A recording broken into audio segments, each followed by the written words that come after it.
کہ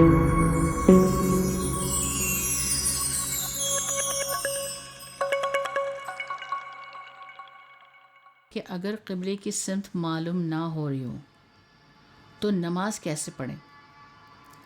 تو اب اگر انسان کسی ایسی جگہ پہنچا ہوا ہے جہاں اس کو قبلے کی سمت معلوم نہیں،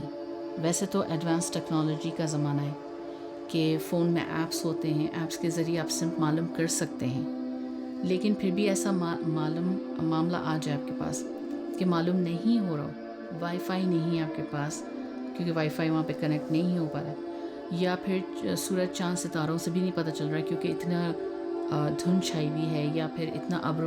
اتنے بادل آ چکے ہیں کہ جس کی وجہ سے کچھ نہیں دکھائی دے رہا ہے۔ تو آپ پہلے تو اچھی طرح چاند سورج ستاروں کی طرف دیکھیں گے، فونز کے ذریعے اچھی طرح معلوم کریں گے، ہر طریقے سے ہر چیز کو آپ اختیار کریں گے۔ اب فرض کریں کہ سب تمام کوششوں کے باوجود قبلہ نہیں پتہ چل رہا، تو پھر اندازے سے اندازہ لگائیں گے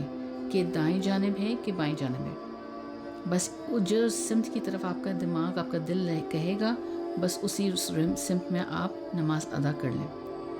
تو اللہ تبارک و تعالیٰ کی طرف سے یہ حکم ہے کہ وہ نماز ہو گئی،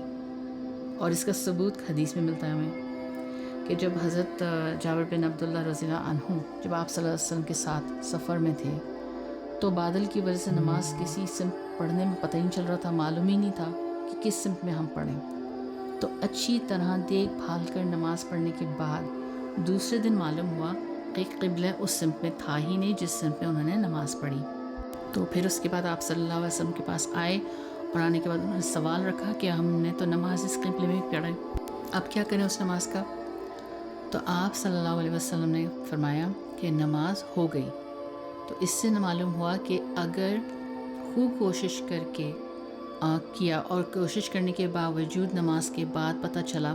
کہ جس سمت میں آپ نے نماز ادا کی وہ تھا ہی نہیں، تو فقہا اس بات پر متفق ہیں کہ نماز ہو گئی، اس کو دہرانے کی ضرورت نہیں۔ ایون دو آپ کو نماز پڑھنے کے بعد قبلہ پتہ چلا، تب بھی آپ کو نماز دہرانے کا نہیں ہے، نماز آپ کی ہو گئی۔ تو یہ دو باتیں ہوں گی۔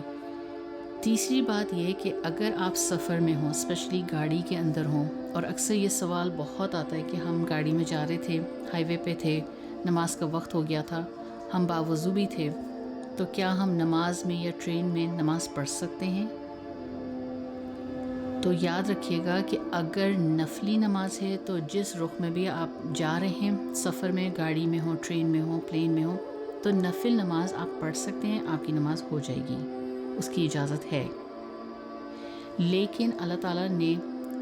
جو ہے نفلی نمازوں کے لیے تو چھوٹ دے دی ہے، البتہ فرض نماز کے لیے یہ ضروری ہے کہ آپ اپنی سواری سے اتر کر قبلہ رخ ہو کر پھر نماز پڑھیں۔ تو یہاں پر فرض کے لیے، فرض نمازوں کے لیے قبلے کا رخ ہونا ضروری ہے اور سواری سے اترنا ضروری ہے۔ اللہ کے نبی جو تھے وہ اونٹ پر سوار ہوتے تھے، سواری پر نماز پڑھتے تھے، لیکن وہ نفلی نماز پڑھتے تھے، فرض نہیں۔ لاکھ ان کے اوپر کتنا بھی حملے کا خوف ہو، پھر بھی وہ اپنی سواری سے اترتے تھے فرض نماز کے لیے، اور قبلہ رخ ہو کر نماز پڑھتے تھے۔ حالانکہ دشمنوں کا ان کو تھا کہ اگر خوف تھا کہ دشمن کہیں سے بھی حملہ کر سکتے تھے، لیکن اس کے باوجود فرض نماز انہوں نے اپنی اونٹنی سے اتر کر اور پھر قبلہ رخ ہو کر پھر انہوں نے نماز پڑھتے تھے۔ تو اس لیے یاد رکھیے گا کہ جتنی بھی نفل نمازیں ہیں، آپ سفاری پہ ہوں، کسی بھی سمت میں جا رہے ہوں، آپ پڑھ سکتے ہیں، لیکن فرض نماز کے لیے آپ کو اس میں سے اترنا ضروری ہے۔ اور دوسرا سوال اکثر لوگ یہ بھی کرتے ہیں کہ جب ہم پلین میں ہوں تو اب ہم کیا کریں؟ تو پلین کے لیے یہ ہے کہ اگر آپ کو اجازت لینی پڑے گی، اگر آپ کو جانے کے آگے پڑھنے کی اجازت دے دی تو ٹھیک ہے، تو قبلہ رخ ہو کیے گا اور نماز پڑھ لیجیے گا اپنی فرض نماز۔ لیکن اگر آپ کو اجازت نہیں مل رہی ہے کہ پلین میں کوئی آگے کوئی اسپیس ہے وہاں پڑھنے کی، تو پھر اپنی ہی جگہ پہ بیٹھے بیٹھے پھر اپنی فرض نماز پڑھ لیں، اور پھر جس مقام پر آپ اتریں گے وہاں پر اترنے کے بعد پھر اپنے اسی فرض نماز کا اعادہ کر لیجیے گا۔ اب اس کی وجہ کیا ہے؟ اب سوال یہ اٹھے گا کہ جب ہم نے آلریڈی پڑھ لیا اپنی فرض نماز اپنی قبلے کی سمت، تو پھر ہم دوبارہ اس کا اعادہ کیوں کریں؟ اس کے پیچھے وجہ یہ ہے کہ اگر آپ کی اللہ تعالیٰ نے آپ کو جان آپ کی بخش دی اور آپ نا صحیح سلامت اپنے مقام پر پہنچ گئے جہاں پر آپ سوار ہو کے جا رہے ہیں، تو پھر تو آپ اپنی نماز فرض جو ہے اس کے دہرا لیں۔ لیکن اگر کچھ خدا نہ خواستہ ایسا حادثہ ہو جاتا ہے جیسے اکثر ہو جاتے ہیں جس میں سے آپ کی جان نہیں بچتی، تو پھر وہ جو آپ نے نماز پڑھی ہے وہ آپ کے نامہ اعمال میں لکھ دیا جائے گا انشاءاللہ۔